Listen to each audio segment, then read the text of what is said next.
ઝારખંડના સાહેબગંજમાં માલગાડીઓની ટક્કર થઈ છે. ટકરાયા બાદ એક ટ્રેનમાં આગ લાગી હતી. 4 CISF જવાન પણ ઘાયલ થયા છે. રેસ્ક્યુ ઓપરેશન ચાલુ છે. ઝારખંડના સાહેબગંજમાં બે માલગાડીઓ સામસામે ટકરાઈ છે. અકસ્માત ગઈ રાત્રે 3 વાગ્યે થયો હતો. અકસ્માતમાં 2 લોકો પાયલટના મોત થયા છે તેમજ સુરક્ષામાં રોકાયેલા 4 CISF જવાનો ઘાયલ થયા છે. કહેવામાં આવી રહ્યું છે કે એક માલગાડી પાટા પર ઊભી હતી. દરમિયાન બીજી માલગાડી એ જ ટ્રેક પર આવી ગઈ હતી. આ કારણે બંને ટ્રેનો સામસામે અથડાઈ હતી. અકસ્માતમાં મૃત્યુ પામેલા 2 લોકો પાયલટમાંથી અંબુજ મહતો બોકારોનો રહેવાસી હતો, જ્યારે BS મોલ બંગાળના રહેવાસી હતા. ઘાયલોની સારવાર બરહાટ સદર હોસ્પિટલમાં ચાલી રહી છે.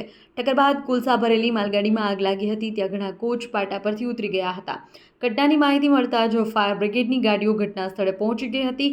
આગ પર કાબૂ મેળવવાનો પ્રયાસ શરૂ કર્યો હતો. રાહત અને બચાવ કાર્ય ચાલી રહ્યું છે. અહેવાલ બાય મા ન્યૂઝ પ્રતિનિધિ, ગાંધીનગર.